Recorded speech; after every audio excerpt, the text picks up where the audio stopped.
Okay, hello, people of YouTube land, those that are part of the Cringe Crew Gaming Community Discord, those that are listening on to whatever audio streaming service that this gets put onto, most likely Spotify, I don't know. That's up to Ted here. And also people that follow Ted and I, and also Sushi over here on Twitch. If Sushi's a Twitch guy, Yeah. Yes. Don't worry about it. It's okay. Stahlman at Traductus, myself at Ted Green Eagles, and Sushi, our special guest at Not Salty Sushi. Which means that if you have high blood pressure, that is the Twitch channel for you because it lacks salt. Jesus Christ. Oh, we're off to a banger. Mm-hmm. Yep. That being said, we are going through the Christopher Nolan movies. Those that haven't watched this podcast before, we are. Oh, by the way, yeah, this is the CCG film review podcast. Glad we got there eventually. I'm glad we got there. Yeah. Has to be scuffed every episode for whatever reason. We might be breaking scuffed records, I'll be honest. Well, I'm sorry. I did a lot of research on this goddamn thing, so that's okay. We're just all sorts of backwards. It's fine. Please continue. All right. Where was I? The very beginning. You literally just hit us with the title. Yeah. Oh yeah, this is as I was saying, like, this is Christopher Nolan's Interstellar. We are going through the Christopher Nolan movies this time around because we figured, more variety by picking a single director as opposed to an entire franchise. Which, if you haven't seen it, check out our James Bond podcast, which is the precursor to this. And this is also like a reversal of that, where in the James Bond podcast, with me being a James Bond fan and Ted being a filthy casual, and us comparing notes on this is reversed with Ted being the Christopher Nolan fanatic and me being the filthy casual. Although, if I'm correct, we both have never seen this movie before, right? That's correct. Right, so this is actually, kind of a, well, first off, yeah, the movie is Interstellar. I feel like we should say that before we start breaking it down. I said that already. All right. Oh, yeah. Maybe I'm just not listening. I'm only hearing us. I've tuned everything else out so that I can hit the button and punch the counter. Yeah, I already said this is Interstellar. It was made in 2014. It is an epic science fiction film, if you couldn't tell by the title. Obviously directed by Christopher Nolan. Released in the United States November 5th, 2014, specifically the Chinese theater in October 26th, 2014, and then November 7th it was released in the United Kingdom, and had a budget of $165 million and had a box office return of 773.8 million. Yeah. I'm surprised that budget's as low as it was. I mean, I thought set design was like pretty intricate. Some of the effects were really good. Like, I know the sets were relatively small, but that feels like a low number. Yeah, I think it also helps that many of the sets were actually miniatures. Like, it has a lot of practical effects in this movie. Interesting. I would help, but I mean, I guess you have to with the amount of detail that went into the movie, so that makes sense. And I wasn't saying that there wasn't digital effects in there. Apparently, the company Double Negative did created additional digital effects, and this was shot in 35mm film and also 70mm IMAX, which seems to be kind of like a favorite of Christopher Nolan's. Because if I remember right, I think Oppenheimer's being released in IMAX theaters in July. He had a breakdown when they did Tenet, where he wanted, he was mad that people couldn't go to the theater to see the film how it was intended to be shot. Like, I don't want to like I'm not trying to give him too much credit by saying that he cares about his like the medium in which it comes across. He seems like I made it for this. You have to watch it in this. It seems like it's super intentional. Right. That being said, this was the 10th highest grossing film of 2014. And since its premiere, Interstellar has gained... Now, don't yell at me, all right? No This is the Wikipedia thing here, okay? So, since its premiere, Interstellar has gained a cult following and is now regarded by many sci-fi experts as one of the best science fiction films of all time, and it was also nominated for 5 awards, winning Best Visual Effects and received numerous other accolades. I'll talk about it later. I don't want to... okay. It's Ed, if just judging by that, and I have the same feeling, it's just... I don't have any words. It has its positives, and I understand why it would gain a following, right? Like I get it, but also like just we're gonna cross this bridge later. I don't want to repeat myself. I'm gonna wait till likes and dislikes. We're good. I'm waiting. I'm behaving. All right, so here's the cast. All right. We got Muff. We got Muff. Jesus fucking Christ, Stahlman. I had a long day at work. Okay.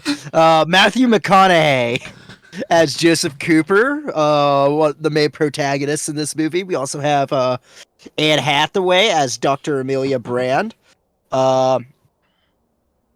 We have Jessica Chastain as Murph Cooper. That is the adult Murph Cooper. We also have Mackenzie Foy as young Murph. And spoiler, we have Ellen Burstyn as an elderly Murph. We have John Lithgow as Donald, Joseph Cooper's father-in-law. And we also have Michael Caine back as Professor John Brand. That's Alfred to you. Yeah, I was going to say Alfred. I fucking hate you assholes. Oh, well. We also have okay. We have David Gyasi as Romilly, and he's best known for his films. He's in the film Cloud Atlas. Not sure what his role in that was. Okay, Atua, and also Lester Ray, and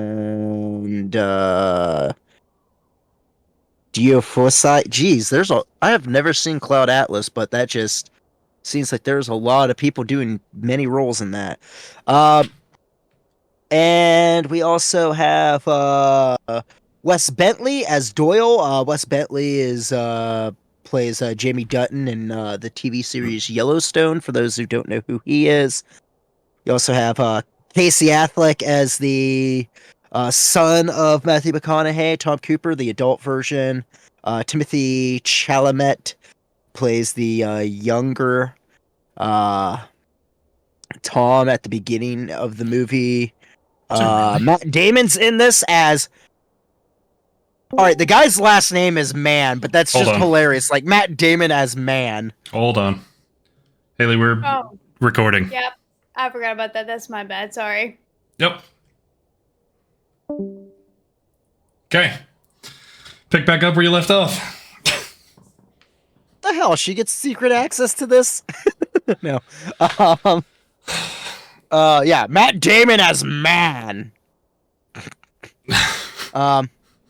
Which, God, that is such a that is a terrible pun. I can't believe I made that. And then we also have voice actor Bill Irwin as Tars, and who's one of the 2 robots. We also have Josh Stewart as Case. I thought his voice sounded familiar. And Topher Grace as Getty, who is one of Murph's colleagues, and God, I think that's everybody that we basically have as like important characters in this, right? Yeah, and then some. I think like there's a lot of I know we mention this every time we run this podcast, but it feels like there are a lot of people that are big name actors doing next to nothing. I think John Lithgow had maybe 3 speaking lines. He was just there to be angry old white man, and it could have been replaced by literally anybody. You wouldn't have missed Lithgow.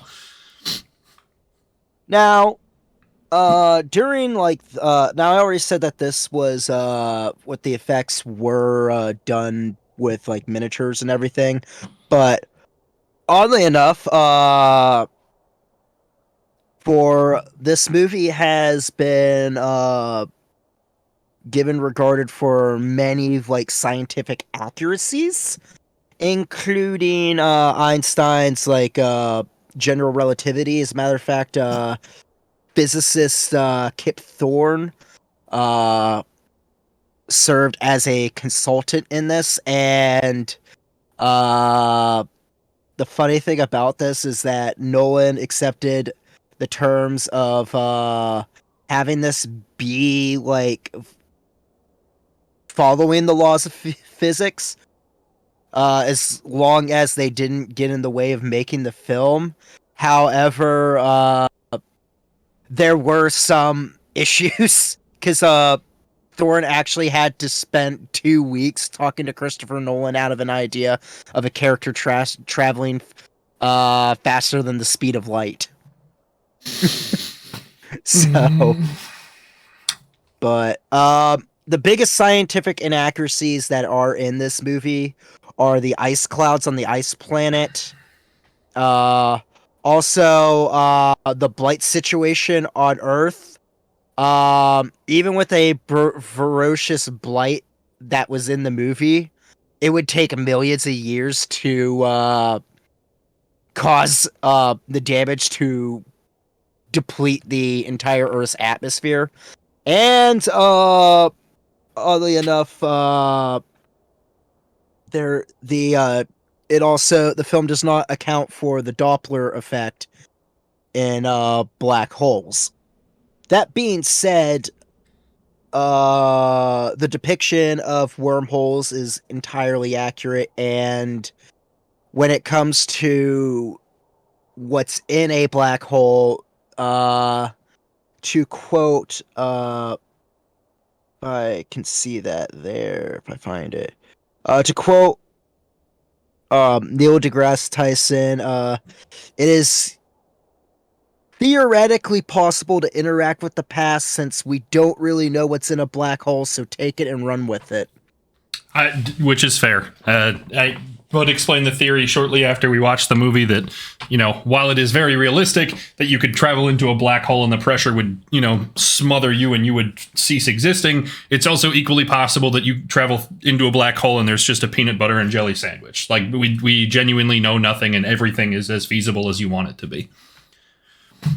And that's really what I have to say. I will, for the scientific accuracy, we'll get into likes and dislikes for me to really quote on that more. But as everybody is probably tired of my rambling, we're going to go to Ted here to talk about what this plot is. All right, so to boil the plot down, it comes down to really basic terms. Essentially, Matthew McConaughey's character is recruited by them to pilot a discovery ship to save humankind by traveling them through a wormhole to another galaxy where they may or may not find sustainable life. It deals with some familial issues as far as like abandoning his family. It deals with, like you mentioned, relativity and how long he's spending versus how long happens on Earth. And then there's struggles of trying to find a planet suitable for adequate human existence, and all that comes along with that.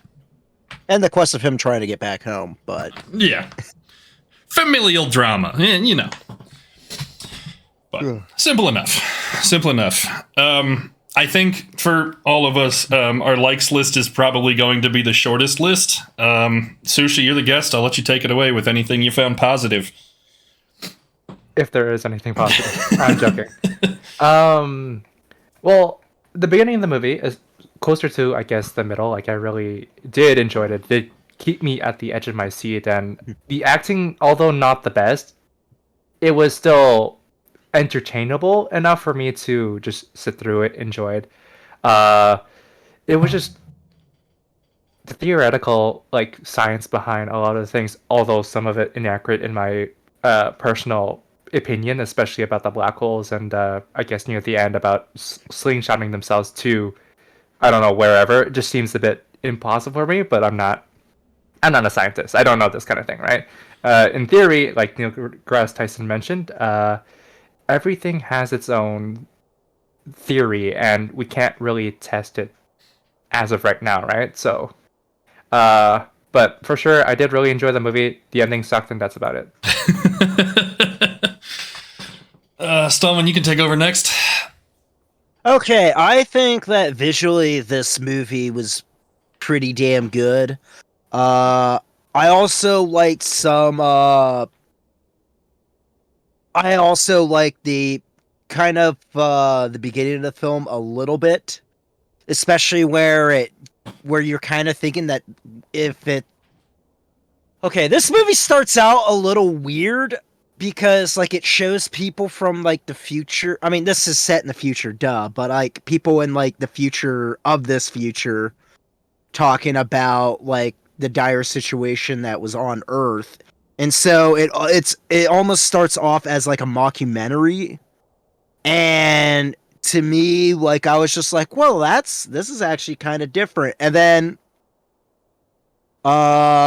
it kind of they kind of just drop it. They bring it back at the end, but more or less it's just there, and then they just kind of tie it in at the end haphazardly. But the fact that there was something that was kind of mockumentary about it at the beginning was very, very interesting to me.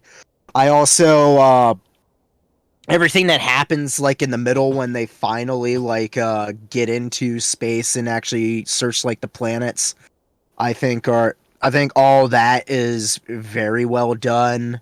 I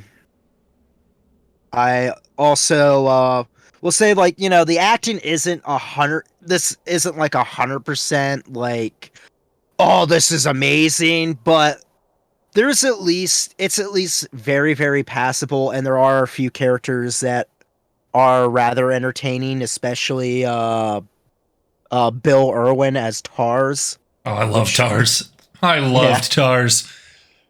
Out of all the characters, like Tars just was the chef's kiss part of that. Like the only reason why I enjoyed this movie was Tars.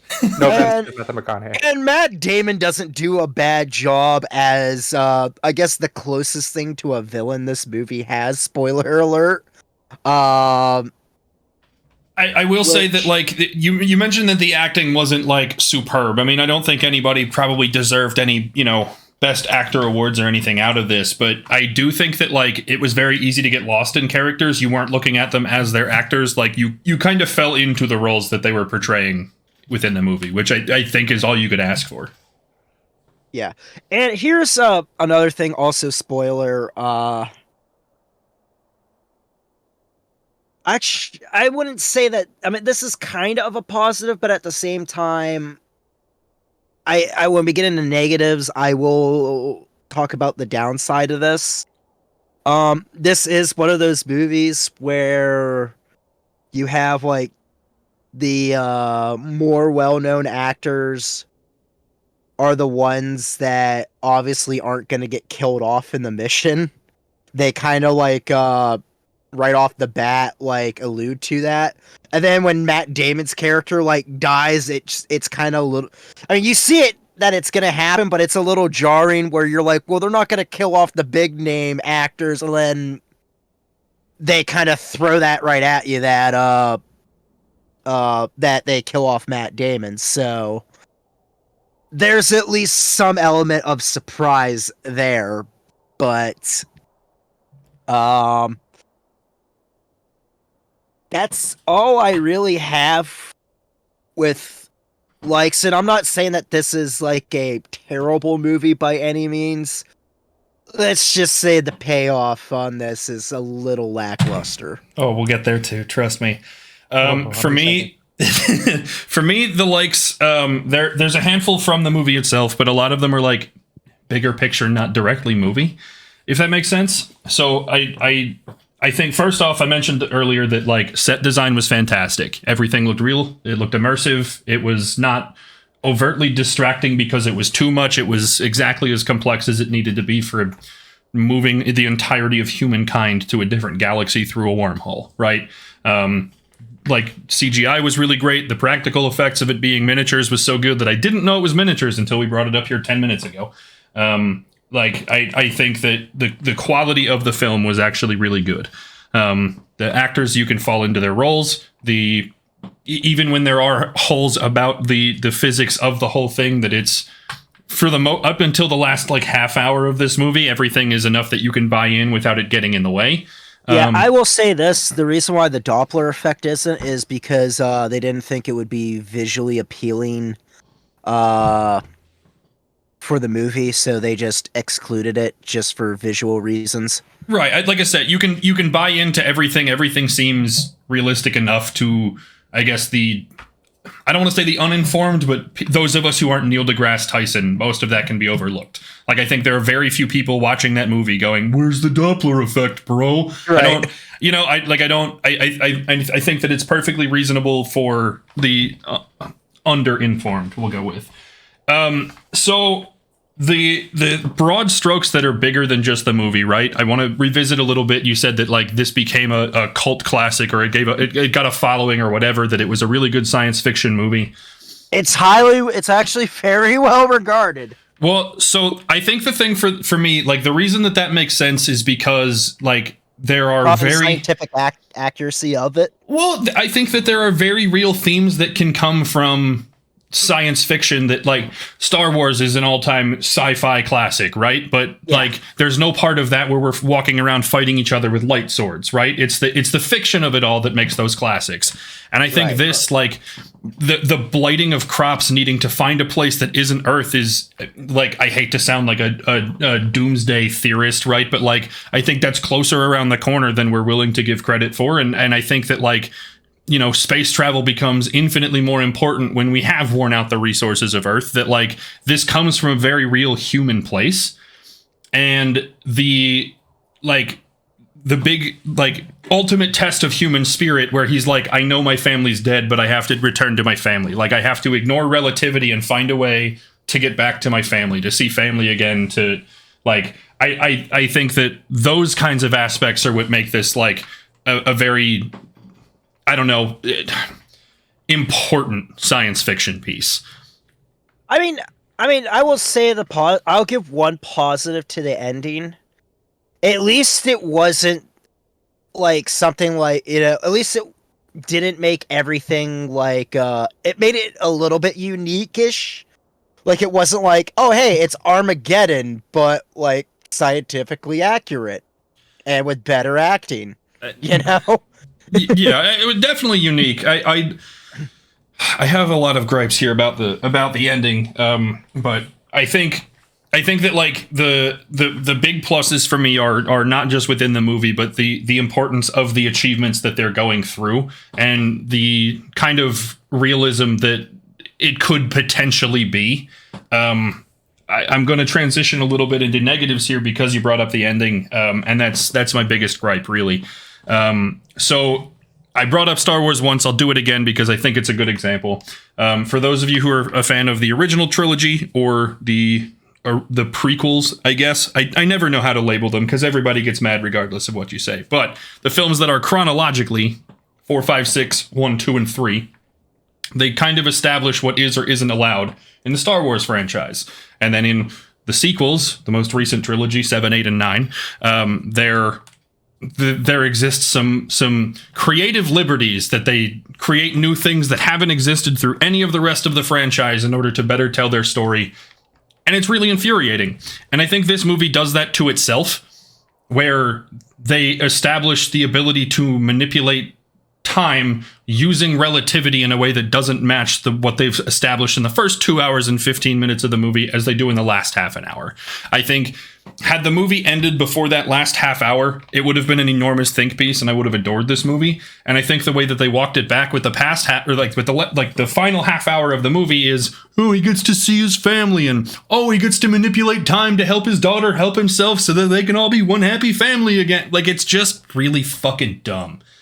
They really turn their backs on it to give you a wholesome, family-friendly Disney ending rather than, like, continuing with the quality that you had established earlier on in the movie, and it's absolutely mind-numbing, infuriating. I'm gonna work myself. And it gets worse as it goes, because even in like the in the middle of like the black hole, like even when he's actually doing the message and stuff like that, they could have just ended it there. And it's like, well, he technically did get to see his daughter, and then, you know, he just happens to get trapped in the black hole or dies, or have an ambiguous ending on whether, you know, of like what happens to him. But at the end, like, they have it as like, okay, so he sees his daughter while she's in the thing, and then out of nowhere, it's like she tells him, she goes, go find Anne Hathaway. That's your next thing. And so it's kind of like, out of nowhere, where it's like, okay, so he's going after a woman that he's now romantically involved with, even though there is no goddamn, like, any connection, any inclination why that would lead up to why those two would be romantically involved, especially since within Matthew McConaughey's case, doesn't know if her, like, significant other is dead or not on the planet. Spoiler alert, he is, conveniently. Well, but and the idea that, like, you have to assume that humanity is catching up to Anne Hathaway, that with relativity, whether he leaves now or whether he leaves later, like, realistically, he's going to be an old-ass fucking man by the time he gets there. She's going to be young as the day she left. Like, or they separated, not she left. So, like, they're walking back all of the things that they had established in this movie just to give you a wholesome family. Yeah, and on top of that, I mean, I will give a benefit of the doubt of that, because they didn't say, like, because I know, like, with, like, some of the planets, like, the one that's closest to the black hole, like, 7 minutes is, like, fucking 20 years and shit. I know that this one that she's on is farther away from the black hole, so we don't really know what the time difference is on that. So there is a little bit of benefit of a doubt, but it's still fucking stupid. Especially since, like, he could just stay on the spaceship and be like, all right, I can literally just wait. You know, I'm in this spaceship. It's got everything that I need. No, I'm gonna risk, you know, crashing this damn ship on trying to get to her. Okay. Yeah, I know you had thoughts too, Sushi. I don't mean to trample you. Yeah, I'm just gonna let you guys finish first. So oh my lord. And I'm gonna say this again. After finishing the movie, I legitimately got that sushi thing is so freaking happy when he's saying this. Splitting headache after that. I might have a smiling face right now, but I'm not happy about that ending. Although, and this is coming from a person who watches Disney frequently, and that's because I have an 8-year-old sister, but I was not happy with the ending. Although wholesome, there is no plausible way for this man to basically break the 4th, 5th to the 100th dimension. Basically being stuck in a TV screen trying to get out, get his daughter's attention, saying that he's basically alive, and then whoop whoop, 100 years later, he's still alive, looking young as ever, and he's like 120 years old, looking... Yeah, I just don't have the words to explain, but the ending was so freaking stupid. The idea that he breaks out of this non-existent plane that can manipulate the past as well as the present and the future, like he's adding the dimension of time to a 3-dimensional space, like, but then it all collapses because he's successfully, like, communicated binary code through the second hand of a watch, and then the whole black hole thing collapses and he's just floating off Jupiter. Like, and then they rescue him and everything's okay. Like, no, that's not how that works. The other part that really bothers me, even if he did get sucked out there, you know how freaking hard it would be for them to find him floating in space by Jupiter. Yeah. Yeah, and that's the part that bothers me too, is that, like, there are certain times where they use relativity really, really intelligently. But when he wakes up on the like human craft that is now floating outside Jupiter where they found him and brought him back to, they said he's 120, but he's the same age. Jupiter doesn't have that extreme a relativity to Earth that he would be 120 and still look 35. Not real. The other part of the relativity thing that bothers me, so when they get to the first of the 3 planets that they intend to explore, right? It's entirely covered in water. They go through this whole dramatic thing with waves. However, they find the like original mission that went there, and like the line that really stuck out to me was, I know it's been 20 years since we sent her from Earth. She may have only died a couple of minutes ago when they found the wreckage of the previous ship. At that kind of relativity, right? Which, I mean, these planets are ambiguous. It's fully realistic that could be the actual math of the relativity. So be it, right? But my issue is that if relativity is that close, wouldn't you be able to, like, bust your own plot wide open to say that, like, hey, the humans, like, we sent the transmission, the humans aren't here 2.5 minutes later. Like, wouldn't you be really, like, threatening your own plot line? Wouldn't you be like, okay, they didn't follow us, so humanity's doomed and we dashed out here for nothing? Like, it seems like the plot could be resolved once they reach that stable planet of sit here 2.5 minutes, the humans will get to us and everything will be great again. It just kind of, like, there's no reason to establish civilization with the frozen, like, the test tube children, right, that are going to repopulate the planet. It doesn't seem worth it to bring that with, because a minute and a half later, the rest of humanity could be showing up with the way that they used relativity in that sense. And it drives me absolutely insane. Like, certain times they use it and use it well, and certain times it's like that you're just overlooking the very obvious. And the dumbest thing is that they're just like, well, yeah, it's like, well, all the sets that this is a habitable planet. To me, I'd be worried about it being really close to a goddamn black hole, because the gravity of a black hole is so ridiculously strong that it would suck anything in there, and I would be afraid of that frickin' planet being sucked into the black hole, you know? I also worry, too, about, like, the blight that drives them off of Earth to begin with. Like you mentioned, that would happen over many more years than, hey, next year you won't have any crops, right? But at that rate, like, if that blight is that significant where you're trying to leave Earth to another galaxy, right? What crops are you bringing with you to sustain life? Yeah, just, like... Are the ones that probably are affected with blight. Right, so you're just going to commit the same problems there that you are here, right? Like, maybe the atmosphere is more conducive to them, but you don't know what growing them in a different atmosphere is going to do to the plants if they remain edible, or like how you as a human civilization would sustain life. It's there's too many things to really consider. Like you said, atmosphere, even like say the dirt, like you don't even know if it has enough of the nutrients to really grow that particular plant, right? Right. Having water and having oxygen to breathe means that you could theoretically sustain human life, but like that's a whole lot of investment to find out if it's a long-term solution or there's enough water to run a space station off the surface. It's just so very different investments. Yeah, absolutely.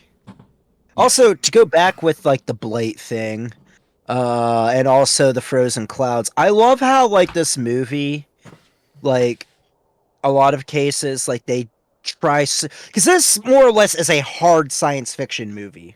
And what people don't know what hard science fiction is when it's more reality based within like actual physics, actual science, as opposed to more fantasy. Like a good example of hard science fiction would be like the works of Jules Verne, as opposed to like H.G. Wells' The Time Machine, where a lot of shit's vague on like how like the time machine works and everything. While with Jules Verne, like in 20,000 Leagues Under the Sea, you actually like know how the submarine works.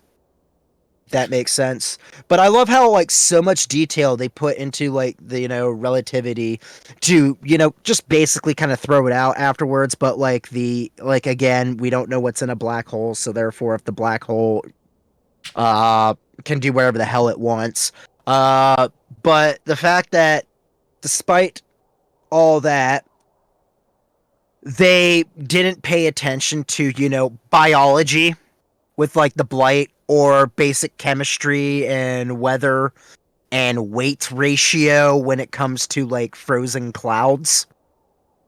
It's just kind of hilarious like how anal it seems that they were about making sure like the space travel and everything and the theory of relativity was followed to a T, and then everything else they just like who cares?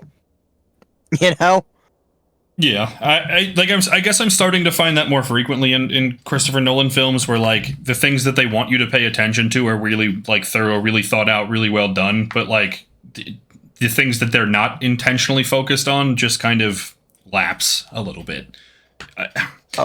I do want to say as an overall whole that I think this was a pretty good movie, right? That before we get to that, I do have one more complaint.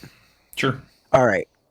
I like him as an actor, but I am sick of seeing Michael Caine in these goddamn movies. I think you mean Alfred.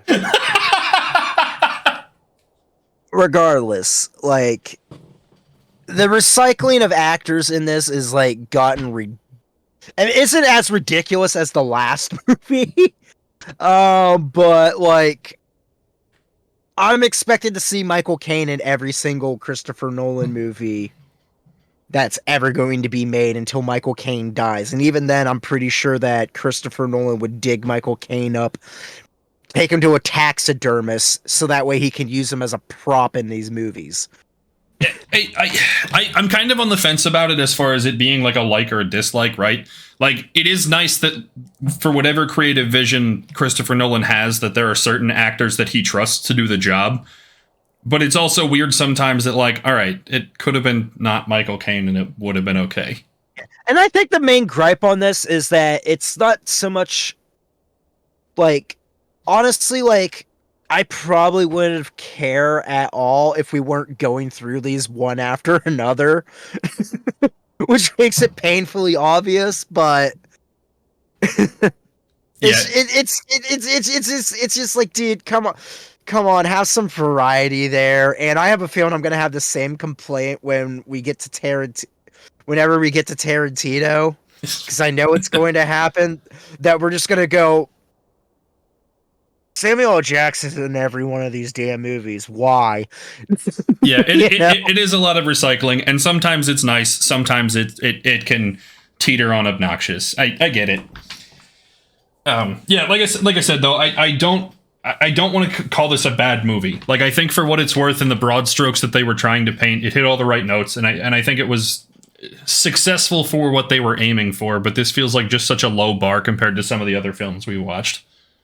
And the weird thing is that there are elements of this being a Christopher Nolan movie, but like I made the comment while we were watching this when we saw the ending, it's more like an M. Night Shyamalan movie, where the twist is that he sends himself to help humanity, and he is, the ghost, like his daughter's ghost, and that she's experiencing and stuff. Like there's a lot, like there's like a twist ending as opposed to like piecing together the plot to understand the plot, which is more of like a Christopher Nolan style, if that makes sense. Yeah, hard for me to disagree. Especially the sappiness at the ending is definitely M. Night Shyamalan's, forte when it comes to like non-horror films. Yeah. All right. I think that brings us into rankings. I think we've about tapped out what there is to say. Sushi, I know that you haven't done all of the rankings with us, but I'm going to let you speak your piece as to whether you think it's among the better, the worst, somewhere in the middle. You have watched most, if not all, of these movies with us, so. Better than The Dark Knight Rises, that's all I'm going to say. My God, that movie was boring. But what other ones have I seen so far? So Interstellar, Dark Knight Rises. Was there any ones I watched? The one with Hugh Jackman. I can't remember what it was called. The Prestige. Sheesh. That one was pretty good. I enjoyed it personally. Also watched Batman Begins. Were you there for Inception? Yes, I was. Okay. That I enjoyed. I think it was only the 5, right? 5 or 6, yeah. This one might be the 6th for you. Okay. Well, we'll just rank the ones that I can remember off the top of my head. For sure, Dark Knight Rises is like the lowest rank, 100%. I was so bored. I really was. They ruined a lot of things. The only thing good about it was Michael Caine. Oh, sorry, Alfred. Next up, Interstellar. I did enjoy the movie, but the ending just got to me. Like, if they just left him in space and he didn't get that communication from TARS being in that fourth dimension area, then I would have been okay. But they added that, ruined it. Everybody got their happy ending. I was not happy about it. For the next one, I would have to add. I already forgot the name of it. The Prestige. Yeah, Prestige is in there. I wasn't completely focused on watching it too much because it kind of just lost me at some points, and then it got my attention again, then lost me at some points. So it was, yeah. Inception was really good. Like 100%, I liked it a lot more than Dark Knight. Like, and this is just me being like that nerdy DC fan. I just find that Christopher Nolan somewhat ruined a bit of that Batman DC kind of feel, and there's a lot of even animations that have done a lot better compared to him. So Dark Knight, and then Inception. Inception it was really interesting, despite the comments that yourself and Stahlman have made about Leonardo DiCaprio and small children, so. Or younger people, I should say. I shouldn't say that. Yeah, not quite children, just as close as you can get. For me, I really struggled a lot placing this movie. I think that the things that Interstellar did well are as good as any movie that he's done, but the ending really detracted from what this movie was intended to be. The place that I'm really juggling it is whether it goes in front of or behind Inception. I'm going to put it in front of Inception, so I'm going to put it at, what's that, 6th? Yeah. With the caveat that if I had to go back and rewatch them, I would rather rewatch Inception rather than Interstellar. But I think the things that Interstellar did well were significantly better than the positives from Inception. So are you putting it above Inception or below it? I am putting it above. I'm putting it at 6th, then Inception would be 7th. All right, what's above Inception? Because I remember, like, all our list is the same, but, like, the only difference is that Fallen and Memento are switched. So, before I interjected Interstellar, right above Inception was Batman Begins. On my list, anyway. That's the one where I'm having trouble with. Because I think that Interstellar is better than Inception, because I'd rather watch Interstellar than Inception, despite the terrible ending of it. I wouldn't say terrible ending, but lame ending of it. But I'm also a little bit more forgiving of the ending than. Oh, God, I was so fucking enraged. Yeah, I wasn't really mad at the ending. I'm just like, could have been better, but at least it wasn't Armageddon. Also, I think I was also happy that it wasn't The Dark Knight Rises. So, that being said, I really don't want to put it in the same spot, but I'm gonna have to. Like, Batman Begins is a better movie. Like, yeah, I was confident it's that a better put together movie into it. So that, like, if it wasn't for the ending, I think like Interstellar I probably would be struggling on whether it's better or not than The Prestige. But I'm with that. It would have been significantly higher if we cut half an hour off this movie. Mm-hmm.